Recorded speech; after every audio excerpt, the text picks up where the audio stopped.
இடத்தில பிறந்தவளோ பேச்சியம்மா பிரமசக்தி கட்ட பேச்சு நட்டு பேச்சு கட்ட பேச்சு அம்மா கட்டழகி பேச்சு அம்மா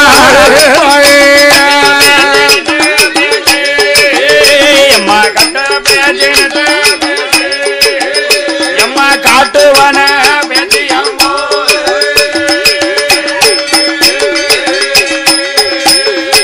பேச்சியம்மா கதைகள் பாட பெருமாளே அருள் புரிவாள் பேச்சியோட திருமகனே பேரு பெற்ற மாயாண்டி மணிவிளக்கில் பிறந்த தெய்வம் ஆசானம் போன தெய்வம் ஆண்டவினம் தின்றவரா மாயாண்டி சொடல தெய்வம் பிறந்த தெய்வம் சுடுகாடு போன பிணங்களையும் தின்ற பிள்ளை சுடலை என்று பேரு பேட்டு சுடல ஐயா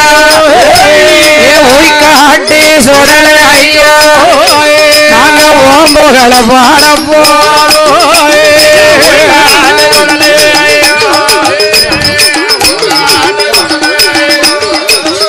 ஐயா உன்புகளை பாட போறோம்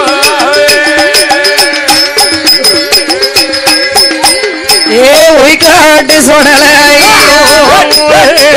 உன்னுடைய புகழை பாடத்திலே குடியமன் அருள் புரிய வேணும் ஐயா ஆண்டி கதைகள் ஆண்டிகள் வாடு மகாதேவன் அருள் புரிவார்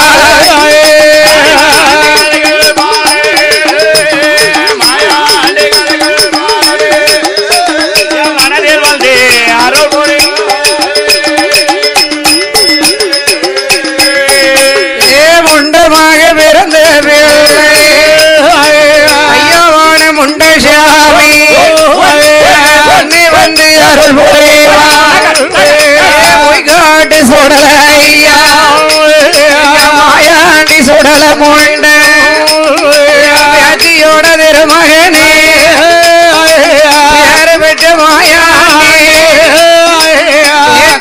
வளர்த்த மகன்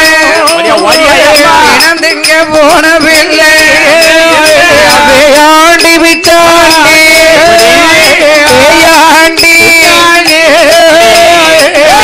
மக சுடல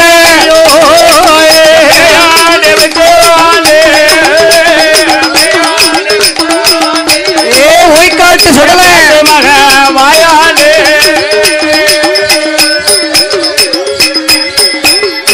வேயாண்டி பிச்சாண்டி வியாதி மக சுடல ஐயா ஆசானம் போவாண்டி ஆண்டவினம் திங்காண்டி சுடுகாடு போவாண்டி சுடுகாடு பிச்சாண்டி பேச்சு மழமாயாண்டி ஆசானம் போவாண்டி ஆண்டவினம் திங்காண்டி சுடுகாடு போவாண்டி சுட்டவினம் திங்காண்டி மாயாண்டி மறி கொடுந்து அழகை வாசகந்தாம் தீச்சுடரில் பிறந்த மகன் தீச்சுடரில் பிறந்த மகன் செல்ல பிள்ளை சுடல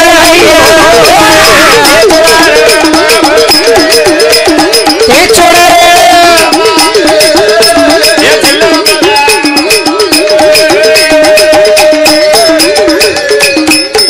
உனக்கு 5 மணி வல்லையவா ஆண்டவனை சுடல ஐயா காட்டு சுடல கொண்டா 5 மணி வல்லையமா அறையில் ஒரு சல்லடமா 7 மணி வல்லையமா இதனோட திருமகனே அடையில் ஒரு சல்லடமா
வைகாட்டு சுடல ஐயா உன்னுடைய கதைகள் பாடு உள்ளத்திலே அருள் புரிவார் நெஞ்சி முட்டி நான் உணர்ந்து நினைவு தடுமாறிடாமல் வைகாட்டு சுடல ஐயா நெஞ்சிலை நாவிலையோ நின்று விளையாட வேண்டும் ஆயாண்டி சுடல கண்ணி மனதில் வந்து அருள் புரிவார் பேச்சியோட திருமகனே பேயாண்டி சுடல ஐயா அருள் புரிய வேணும் ஐயா அறியாத கதைகள் எல்லாம் ஆண்டவனே சுடல அறியும்படி அருள் புரிவார் தெரியாத கதைகள் எல்லாம் தெரியும்படி அருள் புரிவார் மாயாண்டி சுடல தெய்வம் நல்ல சுடல ஐயா ஏற்றி பெற்ற திருமகனே பேயாண்டி சுடல ஐயா அருள் புரிய வேணும் ஐயா பாடுவேனி நானும் ஒண்ணு அழகாலம் உனை கொடுது தேடுவேனி நானும் ஒண்ணு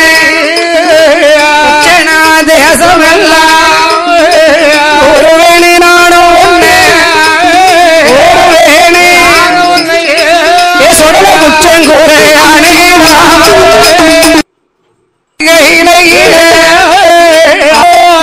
அம்மை சக்தி பார்வதியும் லட்சுமியும் அம்மனோடு சரஸ்வதியும் கொடுவிருந்தாள் இந்திர லோகத்திலே இந்திரன் இந்திராணி இன்பமுடன் கொடுவிருந்தாள் தேவர்களாம் மூவர்களாம் தேவர்களாம் தேவ சித்தாதி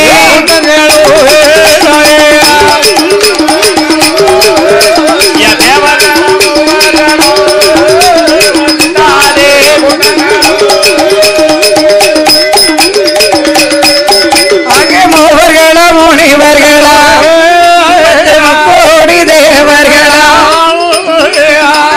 நல்மொழியோ அலை கொண்டு மாமொழியோ என்னறந்த தேவர்களோ கையில கொடுவிருந்தாள் கொடுவிருக்கும் நாளையில ஆண்டவன் சிவபெரும் ஈரேழு உலகங்களை ஈசனவர்தான் படைத்து படைத்து விட்ட மனுக்களுக்கு பட்டினிதான் இல்லாமல் அந்த பகவானான சிவபெருமான் என்னை சிவபெருமான் படியளக்க வருவாரா படியளக்க வருவாரா ஏ சுடலைய போரியா அவ படியளக்க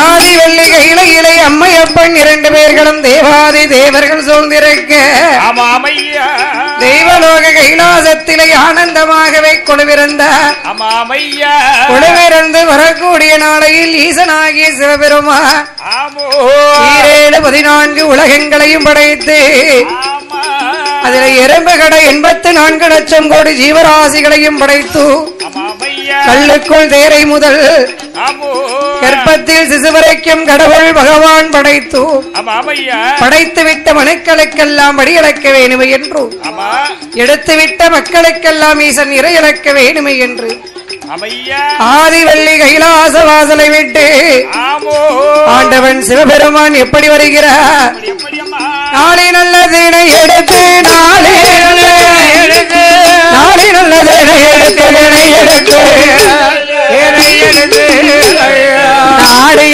படியளக்க நாடு எல்லாம் படியளக்க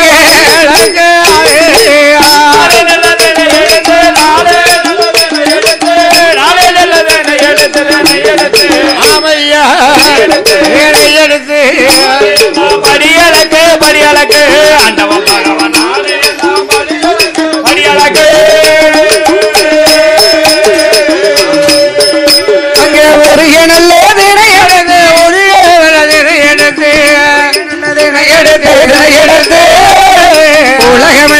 படிகளுக்கு உலகமெல்லாம் உலகமெல்லாம்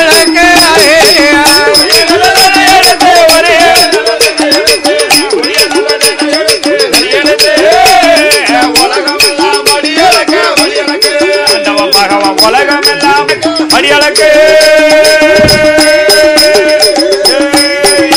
அங்க படிகளுக்கு வேணும் என்று படிகளுக்கு வேணும் என்று பயணமைத்தார் சிவபெருமான் பயணமைத்தார்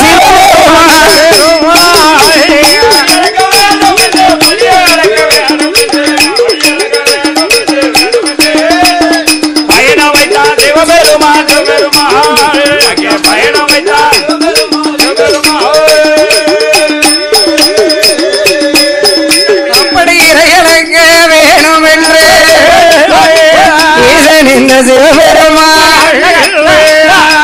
வாரார் கையிலை விட்டு ஆண்டவனார் வாரபோது அம்மை உமா பார்வதியா பகவான வழிமறைக்கு ஆண்டவா பகவானே ஈசனை இறைவா படிகளக்க போகும் இடத்திற்கு பார்வதி நானும் வருகிறேன் என்றார். ஆமையா நானும் உங்க கூட வாரேன், என்னை கூட்டு போங்க. ஏ பார்வதி, கைலாசம் ஒளிமயமாக இருக்க வேண்டுமையானால் ஒன்று சக்தி இருக்க வேண்டும், இல்லையானால் சிவன் இருக்க வேண்டும். சிவனும் இல்லை சக்தியும் இல்லை என்றால் கலை இழந்து போய்விடும். நீ கைலாசத்தில் இருந்திடம்மா படைத்துவிட்ட மக்களுக்கு எந்த பாகுபாடும் இல்லாமல் பகவான் நான் சென்றபடி இழந்து வருகிறேன் என்று பகவான் பார்வதா தேவியை கையிலையில் அமர வைத்து விட்டு ஈரேழு உலகமெல்லாம் படியடைக்க வேணுமே என்றும் ஈசனாகி சிவபெருமான் எப்படி வருகிறார்?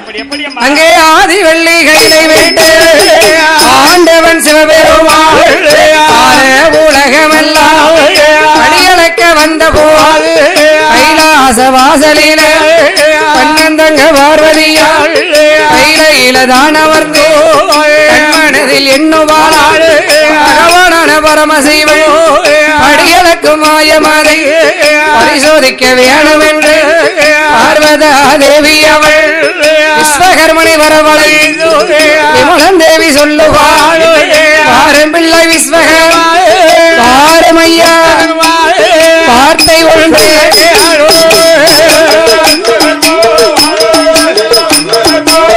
வார்த்தை ஒன்று சொல்ல கேளோ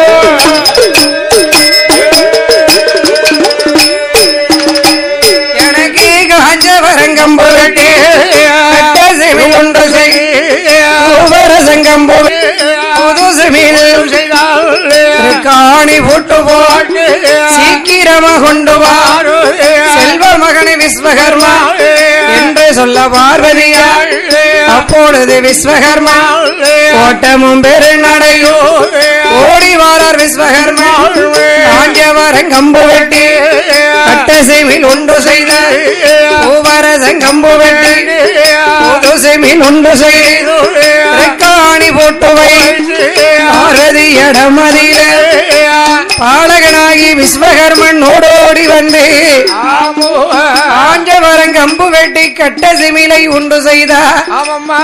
பூவரசன் கம்பு வெட்டி புது சிமிலை உண்டு செய்தார். காணி ஊட்டையும் போட்டு பார்வதாதேவி கரங்களிலே கொண்டு வந்து கொடுத்தார். சக்தி உமையவள் பார்வதி நினைத்தார், ஆண்டவனாகி சிவபெருமான் படியளக்கு மாயத்தை பரிசோதிக்க வேண்டும், என்ன செய்யலாம் என்று எண்ணாத எண்ணங்களை எல்லாம் எண்ணிக்கொண்டு ஆதி பராசக்தி பார்க்கும் வேளையிலே சிற்றெரும்பு கூட்டங்கள் சாறை சாறையாக போவதை கண்டார். அதிலே 2 சிற்றெரும்பை பிடித்தார், சிமிலுக்குள் அடைத்தார். சிமிலுக்குள் அடைத்த சக்தி உமையவள் பார்வதி பகவானாகிய பரமசிவனார் படியளக்க போன திசையை நோக்கி இந்த பார்வதா தேவியானவள் நீட்டினகள் மடக்கலையே நீட்டினகால் மடக்கலையே நீலமிகன் தங்கை அவிழ்ந்த கூந்தல் முறைய அவிழ்ந்த கூந்தல்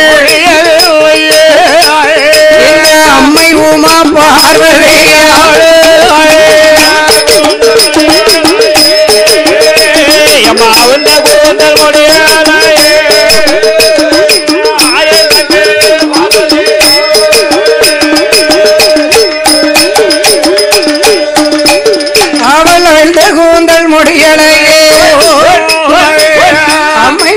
பார்வதியா ஆதிவள்ளி கையிலே கேட்டினகால் மறக்காமல் நீலமேகன் தங்கையவள் மௌனமாக இருப்பாளோ இந்த மாயன் தங்க பார்வதி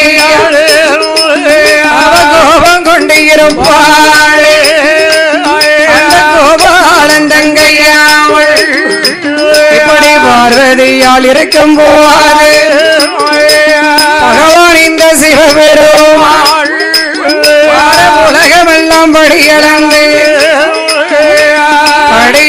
களை போல வெள்ளி கையிலை வாராள் எட்டோடு 8 நாளோ இதனான சிவபெருமாள் இறையளந்த களை போல ஏகி வாரார் கைலாசோ கைலாசம் வந்த போது கண்ணன் தங்க பார்வதியா அவ மௌனமாயிருக்கிறார் மௌனமாக இருக்கிறது அந்த மகாதேவன் அறிந்தார்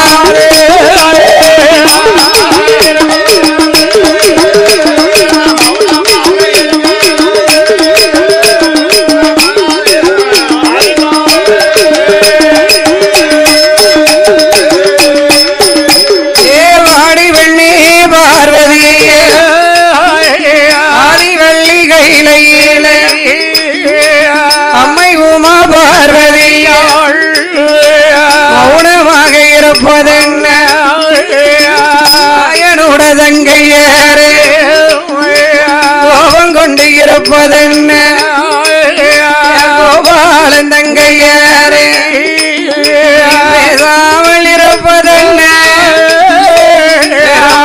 தங்கையரே பார்வதியால் இடமதிலே பகவானும் கேட்ட போது பார்த்தாளை பார்வதியாள் முக கண்களாலே பார்வதா தேவியாள் ஆண்டவனாகிய சிவபெருமான் வந்து அம்மை சக்தியுடைய இடத்திலே வந்து மௌனமாக இருப்பதென்ன மாயன் தங்கையே பார்வதி படியளந்து முடித்து விட்டு பாரவெள்ளி கையிலை நான் வரும் வேளை பாத பூஜை பணிவிடைகள் நடத்தி வாயை பார்வதி இன்றைய தினத்திலே கோபத்தோடு அமர்ந்திருக்கிறாயே அம்மா என்ன காரணம் ஆண்டவனாகி சிவபெருமான் கேட்டவுடனே சுவாமி பகவானே 7-14 உலகமெல்லாம் படியளக்க போனீர்களே படைத்துவிட்ட ஜீவராசிகளுக்கெல்லாம் பட்டினி இல்லாமல் படியிழந்து வந்தீர்களா? படியிழந்து வந்தீரா? பார்வதி உனக்கு சந்தேகம்? அதுலதான் பகவானே எனக்கு சந்தேகமே இருக்கு. என்னமா இது நாள் வரைக்கும் உனக்கு சந்தேகம் வந்தது கிடையாது, இன்னைக்கு என்ன புதுசா உனக்கு சந்தேகம் வந்திருக்கு பகவான் மேல? படியளக்க வாரேன் என்று நான் சொல்லும் போதெல்லாம் வேண்டாம் என்று சொல்லிவிடுகிறீர்கள். வேண்டாம் வேண்டாம் சொல்லிடுறீங்க. அதுபோக நாளை தினை எடுத்து தருகிறேன், நாடு எல்லாம் எப்படி நீங்கள் படியளந்து வருவீர்கள்? ஆமா, எப்படி எப்படி ஐயா நீங்க படியளக்கீங்க? அதனால 8 நாளா 2 உயிர் என்னுடைய இடத்திலே பட்டினியாக இருக்கு பகவானே. ஒரு காலம் இருக்காது பார்வதி, பகவானுடைய படியளப்புல பழுது அளவு கூட குற்றம் இருக்காதம்மா, நீ என்ன அப்படி சொல்ற? இருக்கு சுவாமி இருக்கு, ஒரு காலம் இருக்காது பார்வதி. என்ன அப்படியே அந்த ஜீவராசிகள் 2 உன்னிடத்தில் பட்டினியாக இருக்குமையானா சரி, உலகத்துக்கே உலக மாதாவாக விளங்கக்கூடியவள் நீ. நீ பார்வதி, நீ உலகத்தையே காத்து ரட்சிக்க கூடியவள் நீ. உன்னால் அந்த 2 உயிர்களுக்கு படியளந்திருக்க முடியுமே? படி அளந்திருக்கலாமே நீ நினைத்தால். அதானே சரி, இருந்தாலும் பரவாயில்லை. சரி, அந்த ஜீவராசிகளை அழைத்து வா பார்க்கட்டும். என்கிட்ட காட்டு பாப்பா பட்டினியா இருக்க ஜீவராசி அந்த காவி என்று ஈசனாகி சிவபெருமான் கேட்டவுடனே என் பெருமானுடைய தங்கையாகிய பார்வதி அந்த ஈசனோட சொல்லை கேட்டு சொல்லை கேட்டு என் பெருமான் தங்கையா தானை பட்ட வேண்டாள் முடிந்த ஒரு செமிலெடுத்தாள் முக்கண்ணின் இடம் கொடுத்தாள் முக்கண்ண பகவான் சிவபெருமான் சிவிலை மெல்ல வாங்குவார் சிவனாரான பகவான் சிவிலை திறந்து பார்க்கும் போது அந்த சிற்றெரும்பு வாயறிய அது தனையரசி கம்பிக்கொண்டு சுற்றி சுற்றி வரகுதையா வரகுதை சூட சூட பாக்குதையோ அது சூட சூட பாக்குதையோ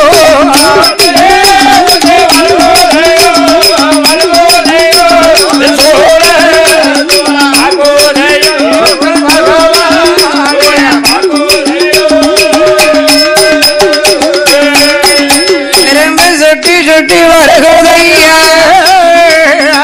சூட பாக்குதையோ பார்வதி ஆண்டவா பகவானே அறியாமல் செய்த குற்றம் ஆண்டவனை பொறுக்க வேணும் தெரியாமல் செய்த குற்றம் சிவனாரை பொறுக்க வேண்டும்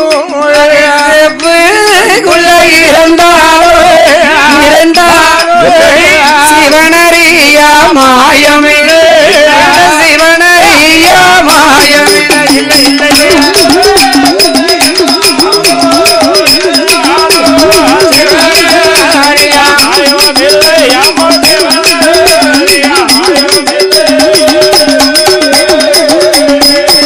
அது அறைக்குள்ள இருந்தாலும் அரணறியா மாயமில்லை அரணறியா மாயமில்லை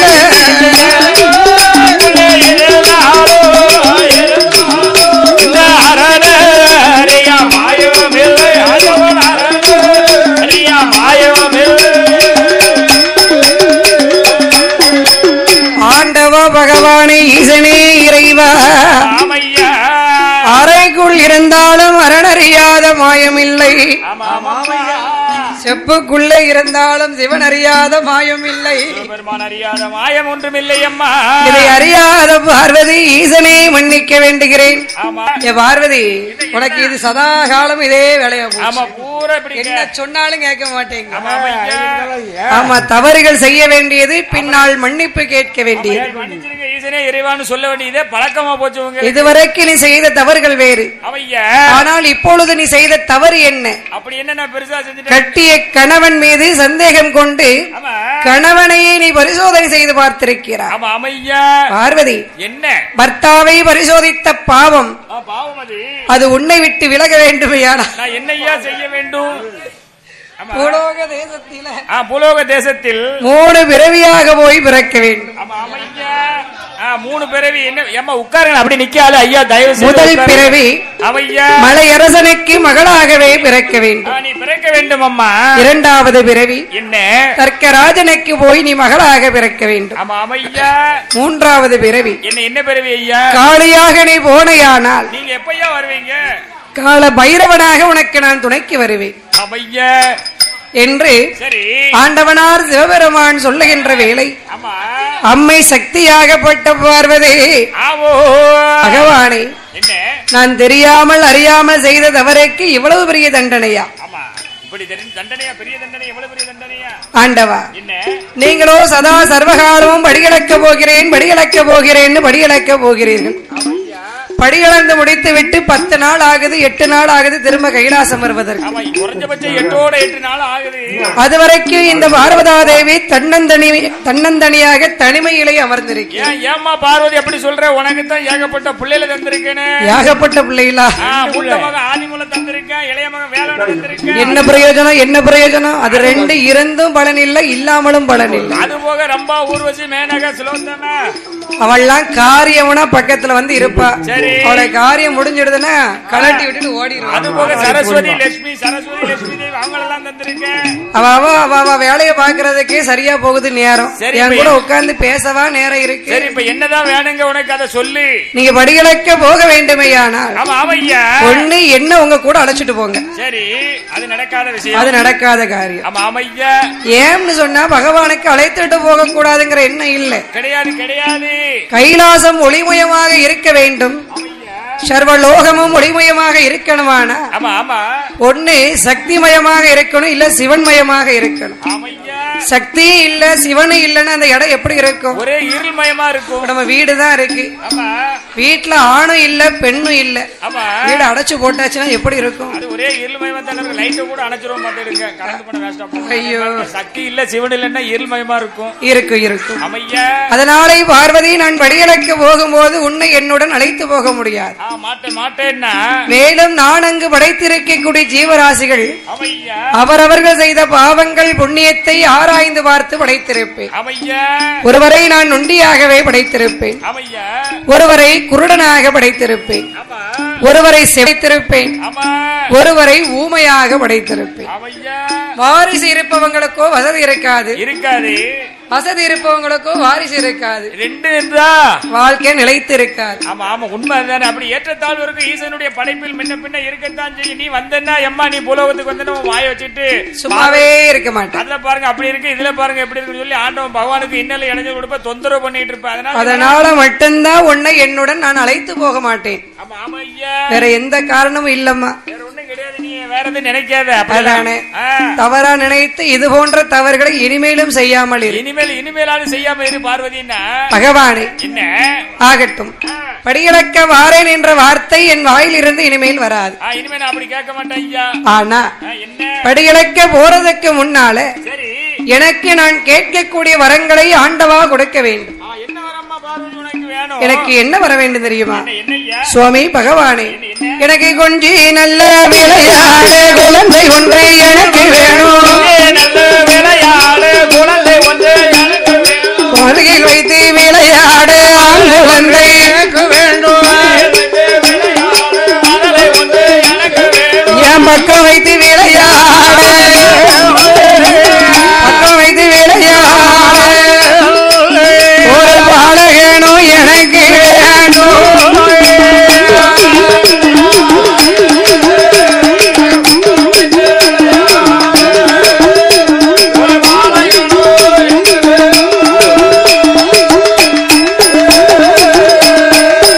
சுவாமி மன்னவனோ இல்லாமல் மதலை ஒன்றை எனக்கு வேணும். புருஷனுமே இல்லாம புத்திரனோ எனக்கு வேணும். ஆண்டவன் கணவனுமே இல்லாமல் கணவனோ இல்லாமல் ஒரு கை குழந்தை எனக்கு வேணும்.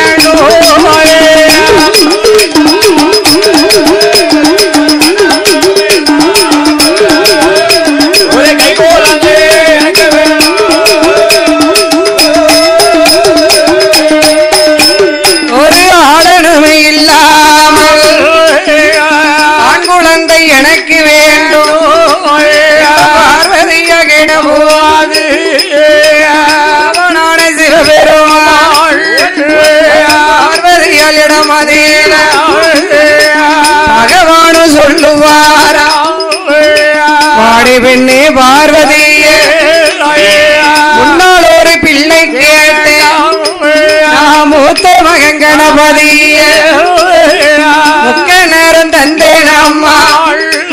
அந்த மூத்த மகன் கணபதியோ அம்சமில்லா பெண்ணு கேட்டு சந்தியில போய் அமர்ந்தார்.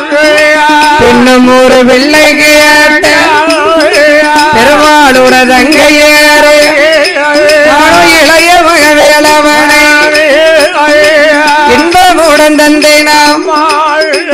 அந்த இளைய மகன் மேல் முருகன் குலத்தில் மாலை போட்டு அவன் கொன்றிருக்கும் இடங்கள் எல்லாம் கொன்றிருக்கும் இடங்கள் எல்லாம் மர கடவுளாக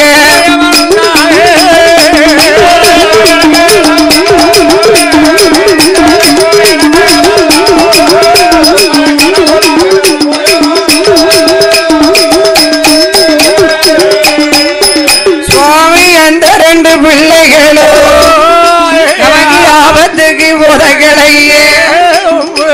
ஆண்டவனே பகவானே, எனக்கு இந்த பிள்ளை வேணும் என்று ஈசனிடம் கேட்பாள்.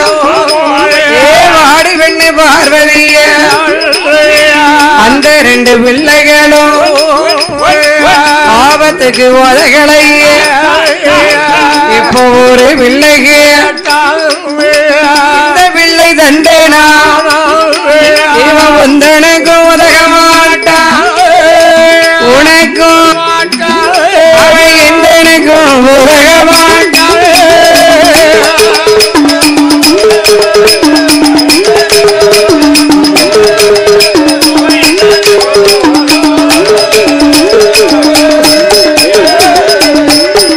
அவன் மாசானம் போவான் ஆண்ட விநாயகம் சுடுகாடு சுட்ட விநாயகம் இடுகாடு போவான் இறந்த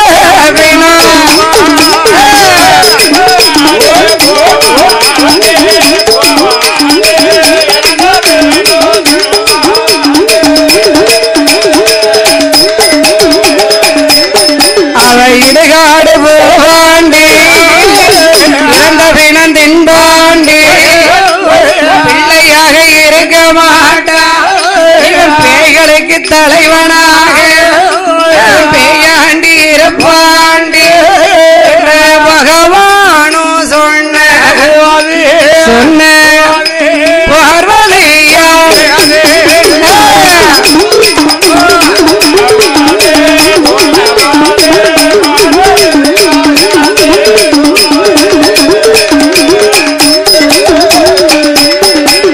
ஆண்டவனாகி சிவபெருமான் சொல்லுகின்ற வேளையில் பார்த்தா பார்வதி இவன் மயானம் போனாலும் ஆண்ட பிணங்களை தின்றாலும் சுவாமி சுடுகாடு போனாலும் சுட்ட பிணத்தை தின்றாலும் இடுகாடு போனாலும் இறந்த பிணத்தை தின்றாலும் எப்படி இருந்தாலும் இந்த பிள்ளை எனக்கு வேண்டும். நான் கேட்டதை கொடுங்கோ சாமி என்றார் பார்வதி. கணவனே இல்லாம ஒரு கை குழந்தை, மணாளனே இல்லாம ஒரு மடி குழந்தை வேண்டும் என்று, அதுவும் 8 நாளைக்குள்ள 8 நாள் பிள்ளை எனக்கு திட்டமுடன் வேண்டும். என்ன பார்வதி இப்படி சொல்ற? 10 மாதம் கருவில சனித்து நிறைவேறி பிறக்கக்கூடிய குழந்தைகளே ஊனமா பிறந்தது, கூங்குருடா பிறந்துருது. 8 நாளையில பிள்ளை கேட்க அதுக்கு காது இருக்குமா, கண்ணு இருக்குமா, மூக்கு இருக்குமா, மொழி இருக்குமா, வாய் இருக்குமா, வயிறு இருக்குமா? கணவன் இல்லாமல் எப்படி கை குழந்தை பிறக்கும்? மன்னவன் இல்லாமல் எப்படி மதலை கிடைக்கும் அம்மா? அதுவும் 8 நாள் பிள்ளை எப்படி அம்மா இருக்கும்? எனக்கு என்ன செய்வீங்களோ தெரியாது. 8 நாள் பிள்ளை எனக்கு கண்டிப்பாக வேணும்னா அப்படி இருக்கும் மேடையில் நமக்கு 100 கோடி பொன்னை கொண்டு வந்து பரிசளித்த செல்வ சீமான் சிவனார் என்ற பெயர் நாமத்தை கொண்ட அருமை அண்ணா அவர்கள் சிவமயம் அப்பள கம்பெனி உரிமையாளர். ஐயா போகும்போது எனக்கு 2 கட்டு அப்பளம் தரேன்னு சொல்லிருக்காங்க. அப்பளத்துல ரொம்ப ஃபேமஸ். எந்த அப்பளம்?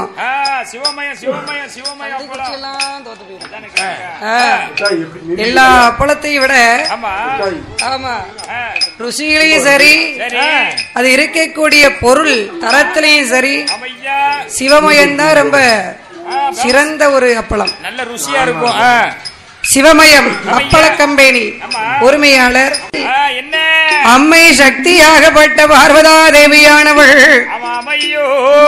எப்படி இருந்தாலும் பரவாயில்லை 8 நாள் பிள்ளை எனக்கு வேணும் என்றார்.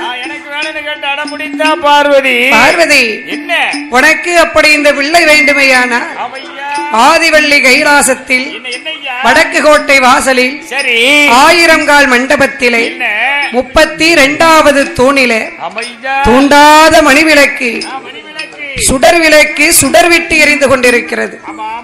அந்த சுடர் விளக்கு முன்னாலே சென்று முந்தானையை ஏந்தி 8 நாட்களாக என்னை மனதார நினைத்து என் திருநாமங்களை உச்சரித்து நீ தவம் இருந்தால் நீ கேட்ட பிரகாரம் 8 நாள் குழந்தை உனக்கு கண்டிப்பாக கிடைக்கும் என்று ஈசனாகி சிவபெருமான் சொன்னவுடனே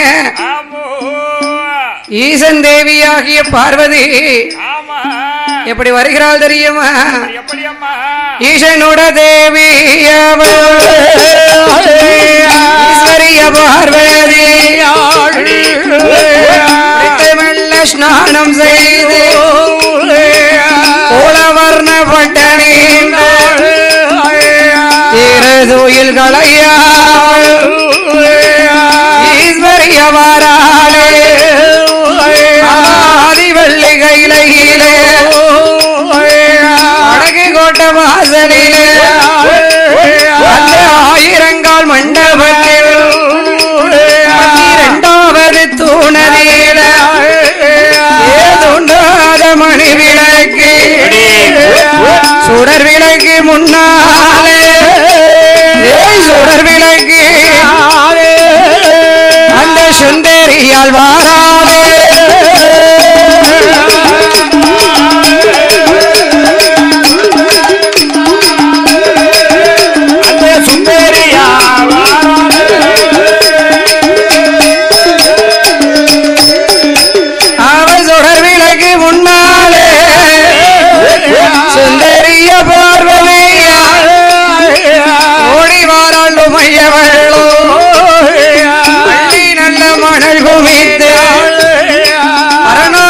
உண்டு செய்த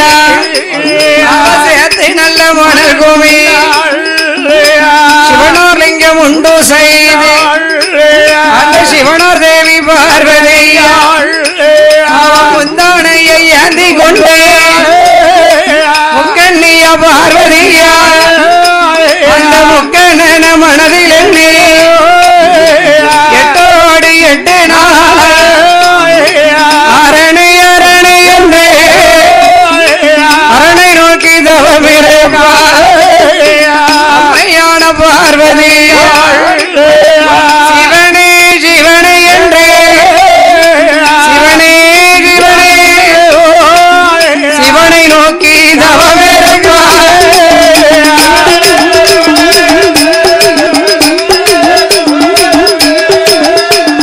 சிவனை நோக்கி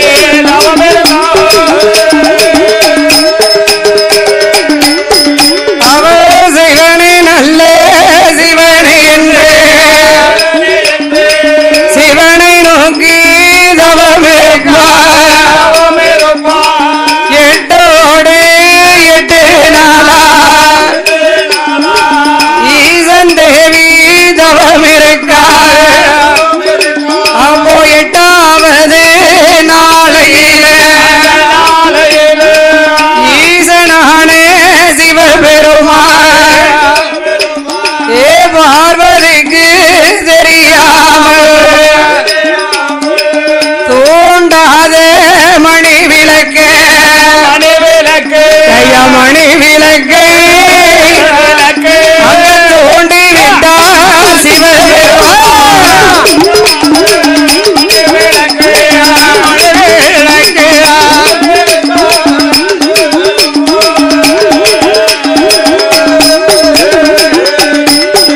அவர் தோண்டாலே மணி விளக்கு